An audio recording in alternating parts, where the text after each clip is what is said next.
Bien, he visto en lo que se ha tratado aquí y en lo que he podido apreciar que realmente se habla mucho y se puede decir muchas cosas de escritos, de fotografías, de escenarios, de imágenes de diverso tipo y de diversa forma.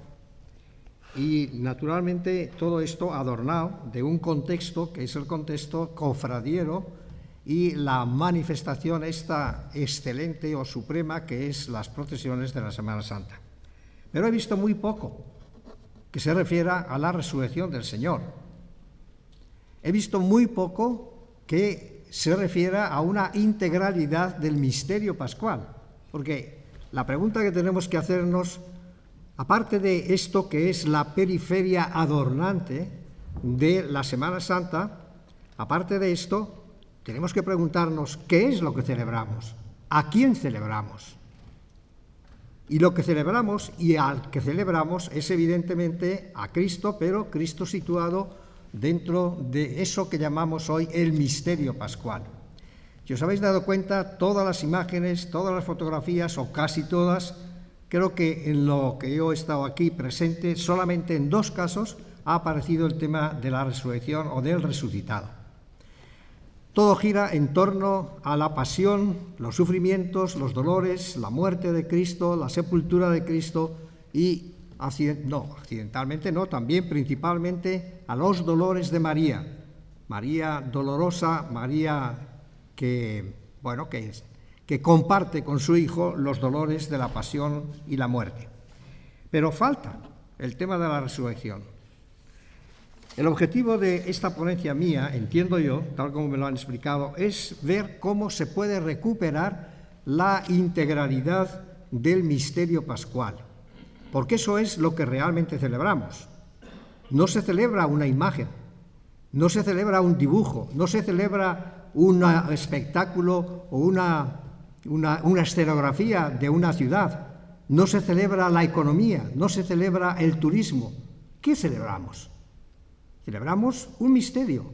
Ese misterio es el misterio pascual, así llamado. ¿Pero qué es el misterio pascual? El misterio pascual es el conjunto de los acontecimientos que vivió Cristo a lo largo de su vida y, sobre todo, en su pasión, su muerte, su sepultura y su resurrección. Por lo tanto, lo primero que tenemos que recuperar es sencillamente el misterio pascual como totalidad. Y esto significa lo siguiente, que hay que tener en cuenta que este misterio arranca desde la encarnación, incarnatus es, sigue con la misión de Cristo en su bautismo en el Jordán, missus est, viene después el misterio, y los acontecimientos de la pasión, la crucifixión, la sepultura, la muerte de Cristo, la resurrección, la ascensión e incluso el acontecimiento de Pentecostés. Todo este conjunto forma parte del gran misterio pascual. Por lo tanto, una primera aplicación. No nos podemos quedar solamente a la hora de plantear el tema de la Semana Santa en los dolores, en la pasión, en la muerte y en la sepultura de Jesucristo. Tenemos que entender que lo que se celebra realmente es el misterio pascual, es el misterio de nuestra salvación.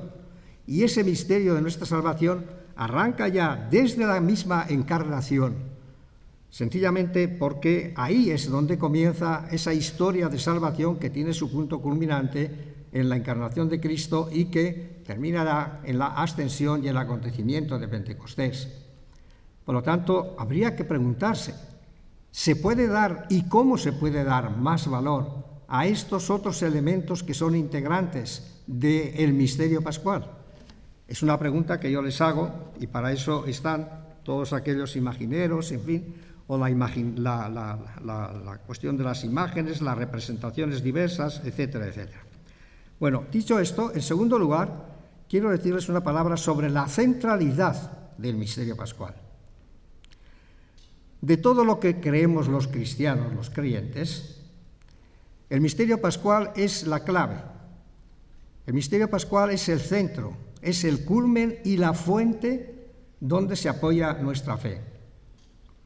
¿Y esto por qué razón? Sencillamente porque la vida de Cristo es eso. Desde el momento de su nacimiento, todo va discurriendo en relación con lo que Jesús va anunciando. Todavía no ha llegado mi hora, va a llegar mi hora. Va anunciando poco a poco, paulatinamente a sus discípulos que va a llegar un momento en el cual lo van a perseguir, lo van a condenar, va a tener que morir. Sus discípulos se escandalizan, evidentemente, no lo entienden. ¿Por qué tiene que ser así?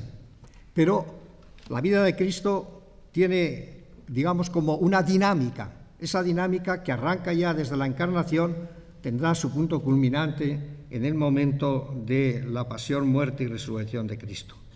¿Por qué es central este misterio pascual? He dicho que es central porque en la vida de Cristo también es central. Y por eso precisamente la centralidad del misterio pascual para la misma Iglesia. La Iglesia nace del costado abierto de Cristo, según dice San Juan y según comentan los padres. La Iglesia es la continuación de ese misterio pascual de Cristo en el hic et nunc, en el aquí y ahora, a lo largo de la historia para todos los hombres. La Iglesia nace de ese misterio pascual. En tercer lugar, los sacramentos de la Iglesia nacen también del misterio pascual. Preguntaos, ¿por qué se celebran, y eso con razón, durante este tiempo de Pascua, sobre todo los sacramentos en la Iglesia? ¿Por qué se celebra bautismos el día de la vigilia pascual durante este tiempo? ¿Por qué se celebran las primeras comuniones? ¿Por qué el sacramento de la penitencia? Sencillamente porque los sacramentos nacen del costado abierto de Cristo que emanó sangre y agua, refiriéndose fundamentalmente al bautismo y a la Eucaristía.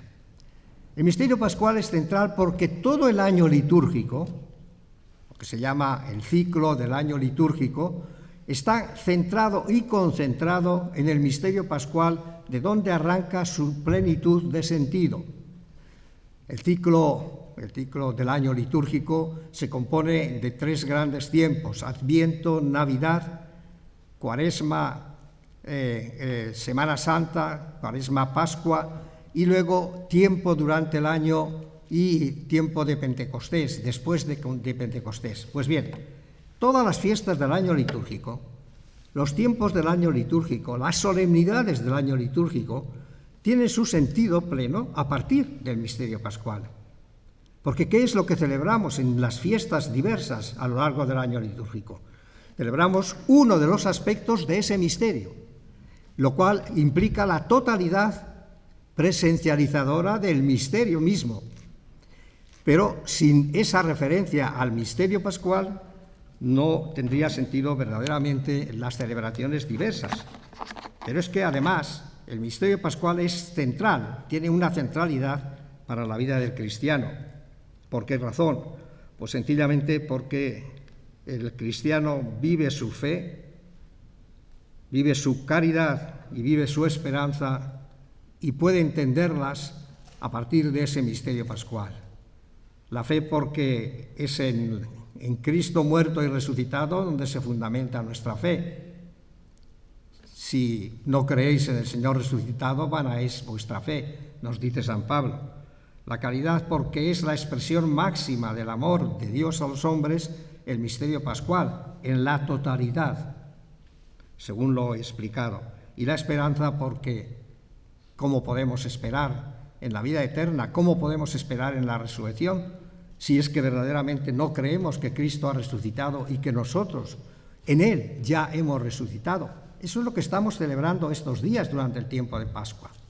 El tiempo de Pascua tendría que ser un tiempo no tan importante, sino más importante todavía que el tiempo de la Semana Santa, de la pasión y muerte de Cristo, porque sin este tiempo diríamos que pierde sentido el misterio pascual y queda como mutilado verdaderamente. Bien, no me detengo en explicar cuáles son los fundamentos, evidentemente, de ese lugar o ese momento especial del misterio pascual que es la resurrección de Cristo. Es evidente y todos lo conocemos que los fundamentos de la fe en la resurrección de Cristo está en el mismo acontecimiento de la resurrección de Cristo. Un acontecimiento testificado de múltiples maneras en los textos del Nuevo Testamento.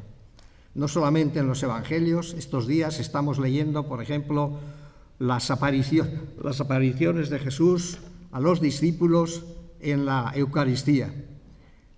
Todos los autores del Nuevo Testamento, todos los libros del Nuevo Testamento testifican de esta resurrección. Apariciones, sepulcro vacío, los himnos que se cantan, las confesiones que hace San Pablo, los relatos de los Hechos de los Apóstoles, el mismo Apocalipsis. El otro día leíamos como en una visión Dios y el Señor resucitado pone la mano sobre aquellos que son sus hijos y les dice: no tengáis miedo, estaba muerto pero ya veis, vivo. Y la vida de Cristo, porque es la vida de Dios, no puede desaparecer en ningún momento. Miren, hay dos elementos fundamentales para entender el misterio, para entender desde la fe el misterio de la resurrección. Hay dos aspectos centrales. Primero, que hay una identidad entre el Jesús histórico y el Señor resucitado. Es el mismo. Tocad y ved, comed conmigo, soy yo, no temáis. La identidad entre el Jesús histórico y el Señor resucitado es una de las afirmaciones más importantes que fundamentan nuestra fe. Y en segundo lugar, para entender la resurrección levemente, aquí no podemos detenernos más, tenemos que pensar en que la resurrección supone entrar en una nueva forma de existencia. Una forma de existencia que no está condicionada por el espacio, por el tiempo, por la materialidad de las cosas, sino que supera esa relación a la corporeidad y a la materialidad físico-corporal, de alguna manera. Es una existencia que decimos escatológica, es una existencia gloriosa, no sometida a los condicionamientos de la materia ni de la corporeidad, tal como nosotros la vivimos en este momento. Pero es una nueva forma de existencia. Jesús no se desprende de su cuerpo, se transforma. Ese cuerpo es transformado en virtud de la intervención de Dios y con el poder del Espíritu. Y ahí es donde tenemos que poner el acento de nuestra fe. Se trata de una identidad que tiene que fundamentar nuestra fe. Y se trata también de una nueva forma de existencia, que es la existencia glorificada, la existencia escatológica del Señor que ha vuelto a la vida. Había muerto y ha resucitado. Pero vamos a profundizar en esto. Yo creo que lo podemos entender si lo explicamos. A mí me gusta explicarlo hablando de las diversas dimensiones integrantes de este misterio pascual, entendiendo por tal misterio la totalidad, como les he indicado antes, la totalidad de la vida de Cristo, que tiene una dinámica hacia su punto culminante, que es la pasión, muerte, resurrección, ascensión al cielo del Señor. Lo voy a explicar procediendo en plan de binomios prácticamente. La Pascua, el misterio pascual, tiene dos vertientes. La humana, porque el hombre está representado en Cristo hombre para su redención, y en ese sentido el misterio pascual es humano porque nos incluye a todos, y la vertiente divina, porque es el momento en que más se manifiesta el amor de Dios a los hombres. Amó tanto Dios al mundo que entregó a su propio Hijo. Es el misterio del amor. Por lo tanto, tiene esas dos vertientes, la humana, por la cual todos estamos incluidos, y la divina, por la cual Dios nos manifiesta de esa manera extraordinaria su infinito amor hacia los hombres. La Pascua tiene también dos caras. Una, la de la muerte en la cruz, por la que se muestra el carácter agónico, doloroso, con rostro de fracaso de la redención, y la resurrección del sepulcro, por la que se certifica en rostro de triunfo la acogida positiva del Padre al sacrificio de su propio Hijo. La Pascua tiene también dos momentos vitales.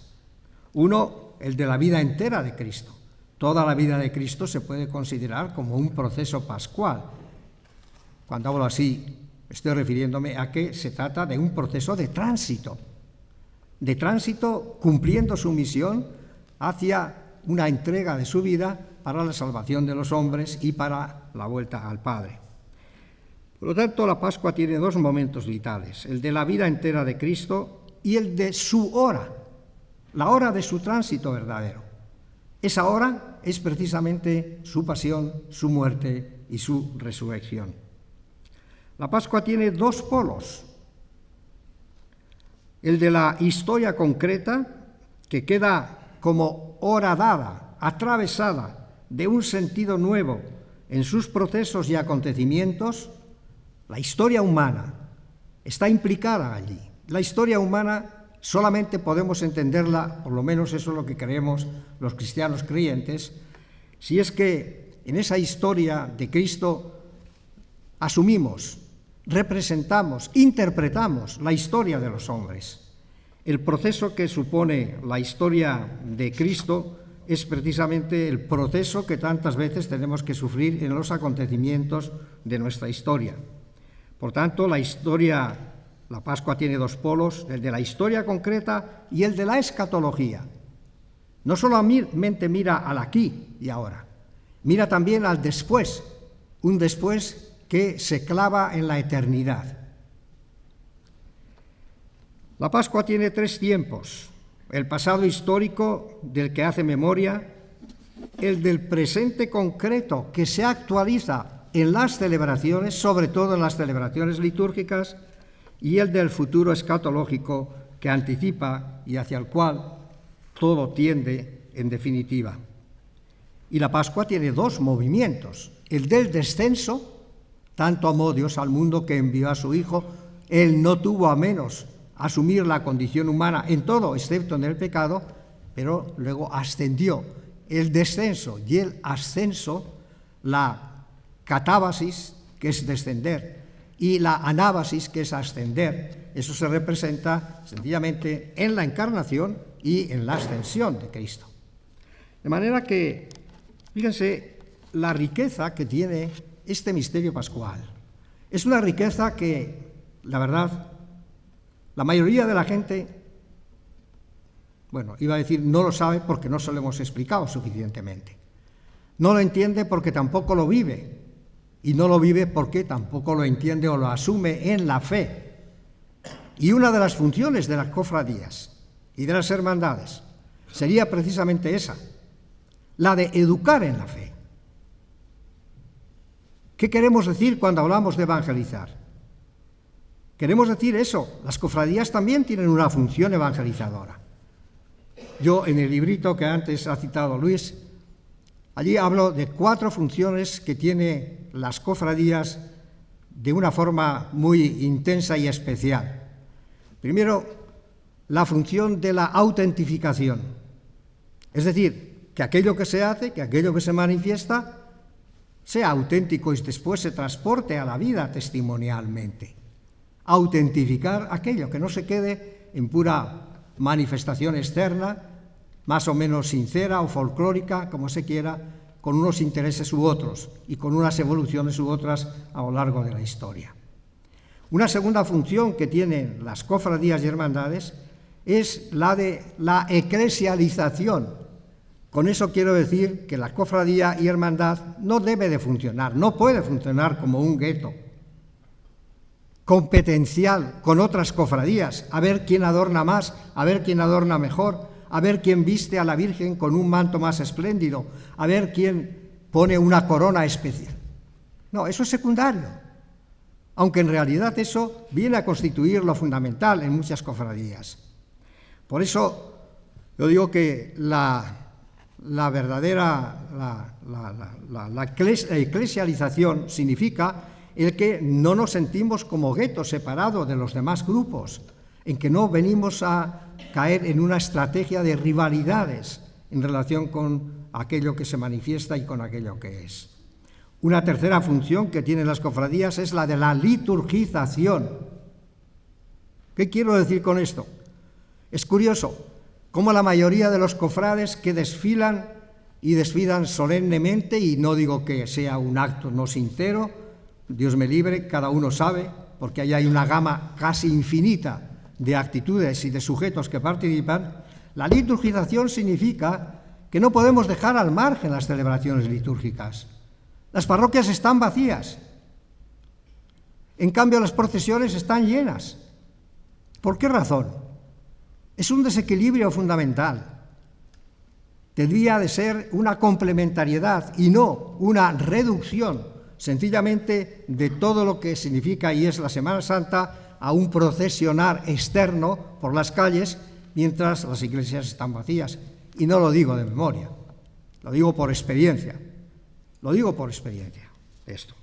Y otra de las funciones muy importantes que tiene las cofradías es la función evangelizadora. Claro que sí, pues es que las cofradías no se pueden reducir al momento de ese esplendoroso de manifestarse públicamente con una procesión o en una procesión. La cofradía tiene, como todo en la vida, tiene un antes, un en y un después. Si el antes se interpreta bien, una cofradía no podrá quedarse en preguntarse a ver qué adornos puede acumular este año para que aparezca con más esplendor la imagen de la Virgen.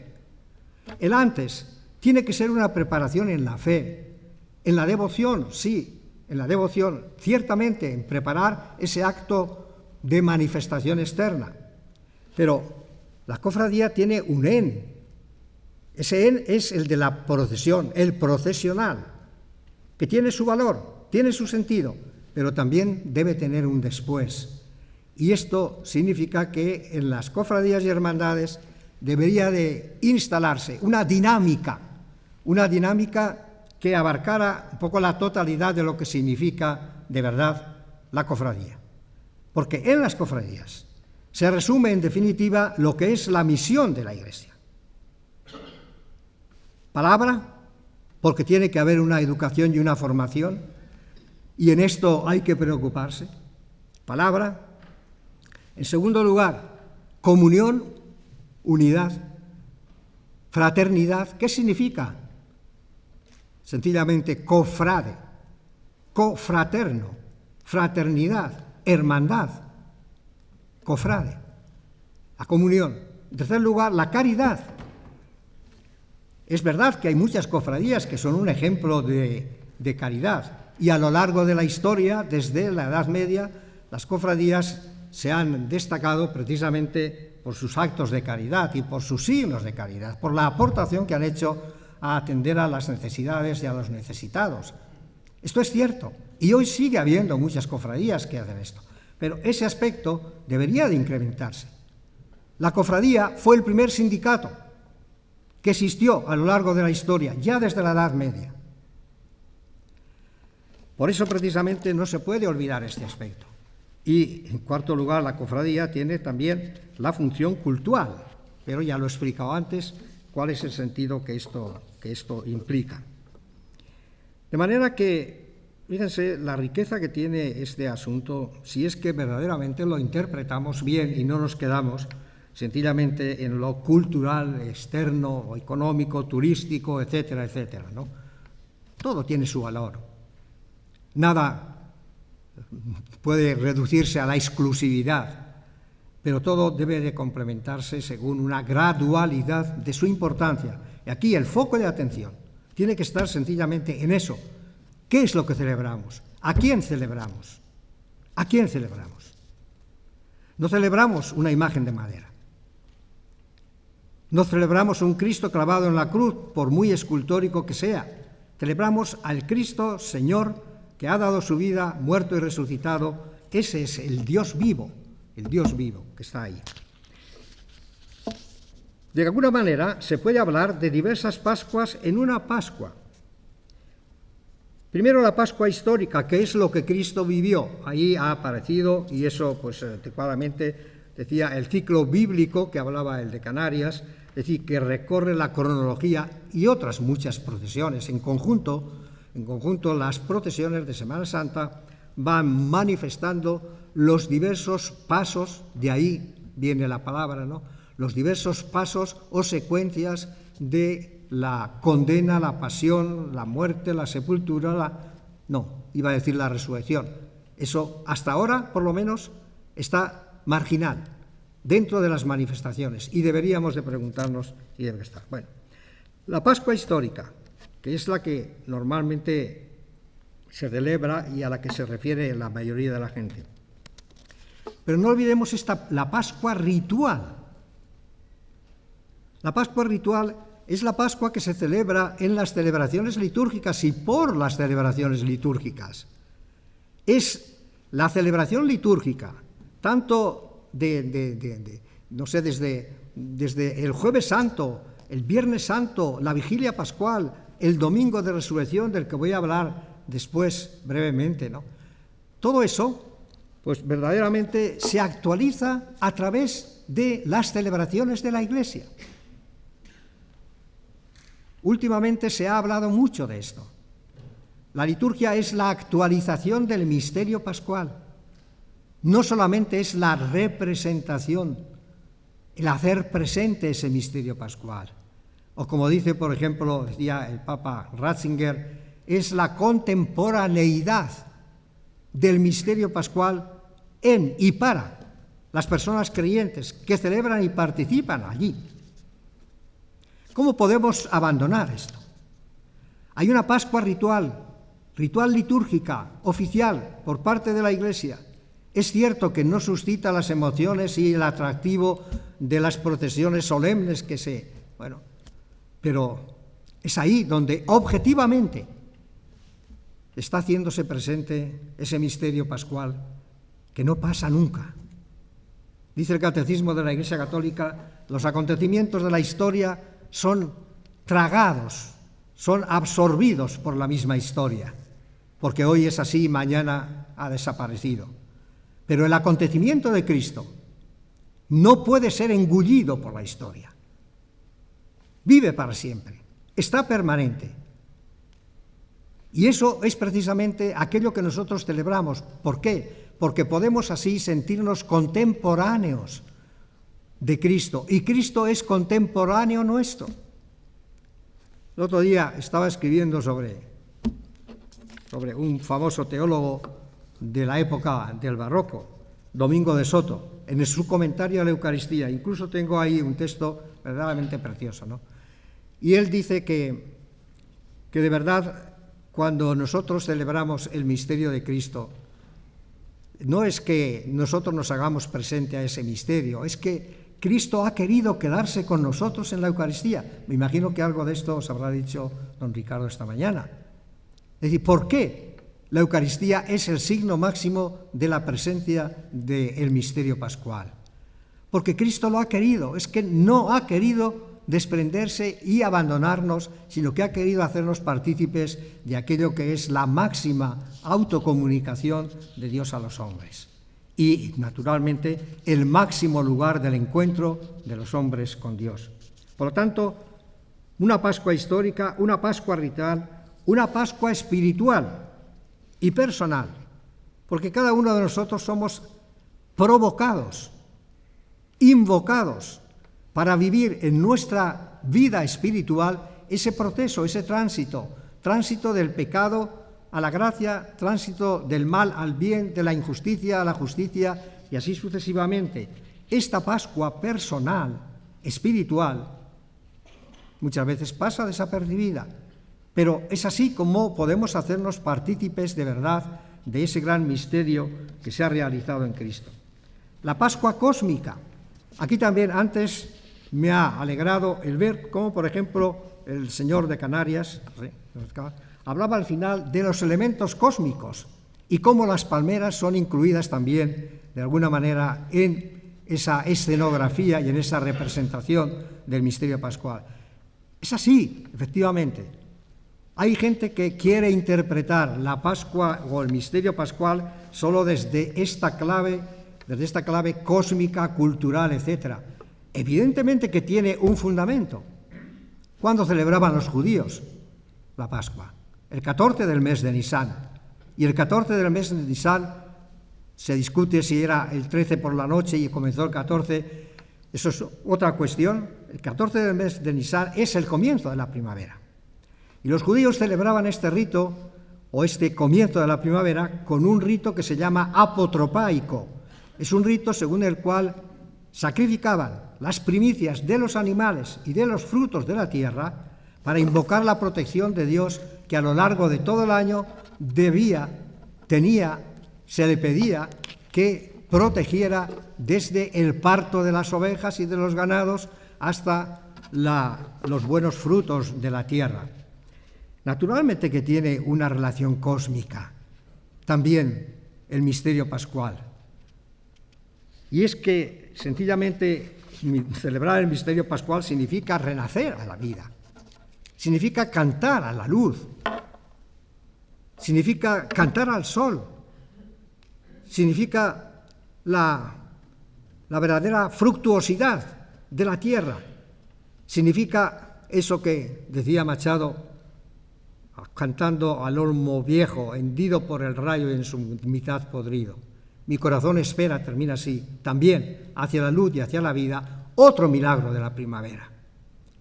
La primavera nos convoca desde un punto de vista cósmico también a este milagro del renacimiento personal, unidos a ese renacimiento de la creación. Y ahora tenemos especiales motivos. Contemplemos lo que ven nuestros ojos, lo que contemplan nuestros sentidos, saliendo al campo, mirando a las nubes, viendo la lluvia, o el verde, o los ganados. Aquí que fue un lugar donde tanta importancia tuvieron los ganados y sobre todo la lana. Bueno, esto en relación con el misterio pascual. Conclusión. La conclusión debéis sacarla vosotros, pero práctica. Dad más lugar, más representación, más significatividad al misterio pascual global. Interpretemos bien qué significa una cofradía, una hermandad, y no nos quedemos, no que no valoremos, no nos quedemos en lo periférico, vayamos al núcleo, a la esencia. ¿Cuál ha sido la evolución del domingo de resurrección? Venimos a este caso concreto. Mirad, el domingo de resurrección sencillamente es como una especie de traspaso de lo que dejó de ser la vigilia pascual. El domingo de resurrección seguramente se celebró ya desde el principio.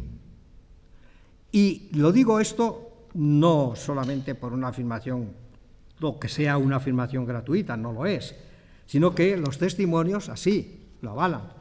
El domingo fue la primera fiesta de resurrección que se celebró en las comunidades cristianas después de que Cristo resucitó. Los nombres que se dan al domingo certifican esta afirmación. Y esos nombres son primer día de la semana, el primer día de la semana. Primer día de la semana porque era el día donde comenzaba todo. Día del Señor, dies dominica. Día del sol, Sonnentag, día del sol, así se llamaba. Día de la luz también. Día octavo, ¿por qué? Porque es un día que no tiene fin, es un día que está destinado a hacernos partícipes de la eternidad. La Pascua, el domingo pascual, es precisamente la primera celebración del misterio pascual que se celebró en la comunidad cristiana.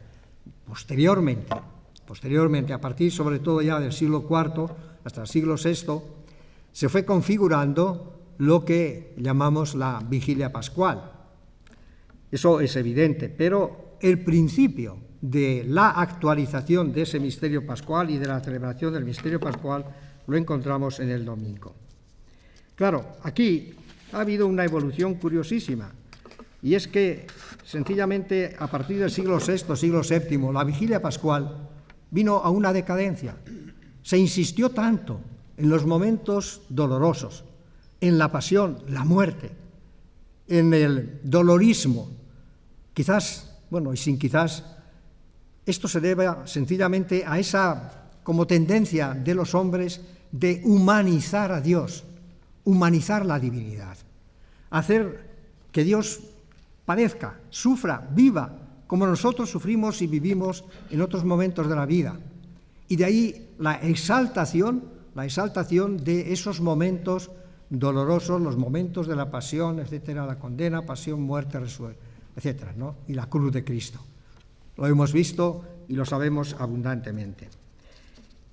Claro, por ese motivo, porque desapareció la vigilia pascual, se potenciaron tanto otros elementos, como fue, por ejemplo, el elemento del Jueves Santo, la presencia de Jesús en el Santísimo Sacramento, el Viernes Santo, que ha venido a ser como el día por excelencia en el cual se celebran los misterios de Cristo. Y luego, la vigilia pascual quedó ciertamente reducida, de hecho, a una celebración, no iba a decir, pero lo digo, ridícula, del sábado por la mañana, porque prácticamente la vigilia pascual desapareció del escenario de las celebraciones litúrgicas, hasta que Pío XII, en el año 1951, me parece, es el que recuperó el sentido de la vigilia pascual. Bien, ¿cuáles son los símbolos? Los símbolos por los cuales hacemos presente, recordamos este misterio pascual. ¿Cuáles son los símbolos? Los tenemos ahí. Basta que entréis en una iglesia y que miréis a ver qué es lo que se encuentra allí. El símbolo primero es sencillamente el fuego, la luz, el cirio pascual, el fuego que rompe la oscuridad de las tinieblas, el fuego que ilumina, el cirio que se enciende en ese fuego, el canto de la secuencia o del pregón pascual, que es un alarde verdadero y una maravilla teológica de la exaltación de lo que significa la luz, la resurrección de Cristo. Hasta los elementos creaturales entran ahí. Entra el fuego, entra la luz, entra la cera, entran las ovejas, entran las tinieblas, entra el amanecer, entra el pecado, entra la muerte, entra la vida. ¿Qué más queremos? Otro símbolo de la Pascua y el misterio pascual es el bautismo y la renovación de las promesas bautismales. ¿Por qué sentido o por qué razón durante ese tiempo se celebran los bautismos? Mire, quien conoce un poco la historia de la iniciación cristiana sabe perfectamente que en los primeros tiempos los que se bautizaban eran generalmente adultos. Y estos adultos seguían un proceso de catecumenado. Ese proceso de catecumenado, según la tradición apostólica, un testimonio de principios del siglo IV, ese proceso de catecumenado duraba cerca de 3 años, con diversas etapas, pero tenía un sentido y un objetivo: mover y ayudar a la conversión del corazón de las personas que querían acceder a ser cristianos con el bautismo, iniciándose en el misterio de Cristo y en el misterio de la Iglesia. Ese era un proceso que había que seguir. Se incrementaba durante el tiempo de Cuaresma y sobre todo durante la Semana Santa.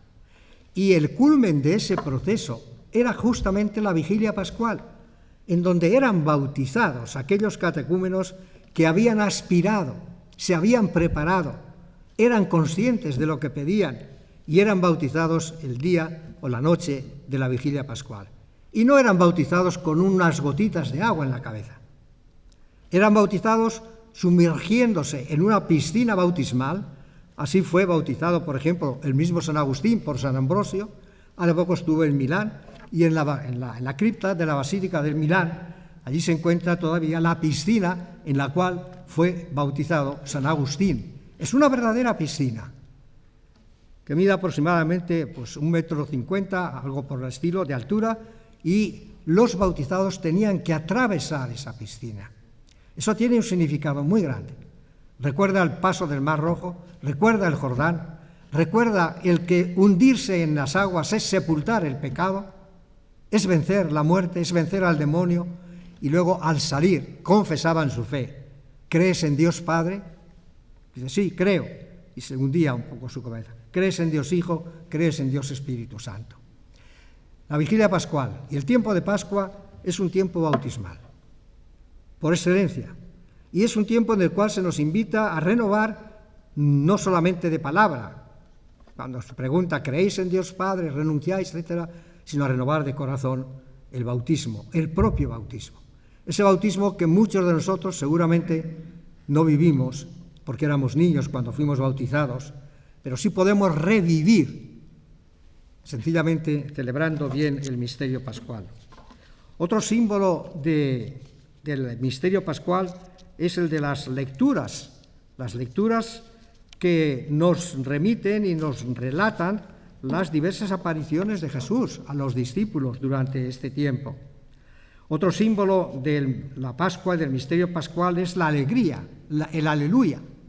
El aleluya con todos los ornamentos que le acompañan. Por ejemplo, el sonido de las campanas, las flores, el incienso, los cantos, las ofrendas. Es un tiempo de alegría. ¿Por qué? Porque tenemos motivos para la esperanza. Y tenemos motivos fundamentados en alguien que no nos ha prometido cosas falsas, que no ha hecho reuniones 1000 para no llegar a nada. Es un motivo de alegría porque podemos creer en su palabra, podemos creer en su testimonio, podemos creer en su verdad. Bien, y paso y concluyo terminando con alguna alusión a los ritos populares, de religiosidad popular. Si durante la Semana Santa el tono era, digamos, gris y el color era el negro, en la Pascua esto también desaparece. El negro es sustituido por el blanco, por el esplendor de la luz. Las procesiones, con sus diversas variantes, son la manifestación también de esta alegría del resucitado. Pienso sobre todo en algunas procesiones que ya han incorporado a Cristo resucitado a su manifestación pública y sobre todo en aquello que ha pervivido y que ha permanecido hasta nuestros días. Yo estuve hace unos días prácticamente en un pueblecito de Soria, cerca de donde yo nací, celebrando precisamente esta procesión del encuentro, la procesión llamada del encuentro, con sus diversas variantes. Y es que verdaderamente el pueblo ha sentido también la necesidad de expresar la alegría, el gozo de la vida, del encuentro de la vida, de la victoria sobre la muerte, de la victoria sobre el dolor, de la victoria sobre la injusticia establecida y ejercida con Jesucristo, el Señor. Y por eso precisamente aquí tenéis cerca en Peñafiel, ayer estaba leyendo, yo creo que todos lo conocéis, ese descenso de un niño como metido en un globo, figura de ángel que aparece y anuncia a la Virgen que está en la plaza: María, tu hijo ha resucitado. Y yo creo que le quita el velo. Después se conducen todos, María con el Cristo, a la iglesia. Allí espera el sacerdote con la custodia como para significar que Cristo sigue viviendo y sigue viviendo para nosotros en la Eucaristía de forma muy especial. Bien, las variantes de esta procesión pues son muy diversas. Hay algún lugar en donde sencillamente la Virgen echa a correr para encontrarse con su hijo. En el pueblecito que yo estuve, pues es lo típico. Los hombres salen por una parte, hacen un recorrido, las mujeres salen por otro recorrido y hacen otro recorrido, llevan la Virgen enlutada, llegado un momento se encuentran y hay alguien que quita el manto negro de la Virgen.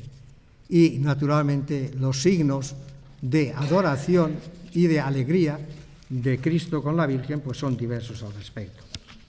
¿Qué otras tradiciones seculares existen, o no tan seculares, en relación con esta celebración de la Pascua y del Domingo de Pascua? Por ejemplo, el rociar con agua bendita las casas. Esto es una costumbre muy extendida. El otro día en ese pueblecito la gente venía y llevaba en jarras, llevaba el agua que había bendecido en la vigilia pascual para después rociar con ese agua las habitaciones, etc. En algunos lugares, por ejemplo en Italia, esto es muy frecuente.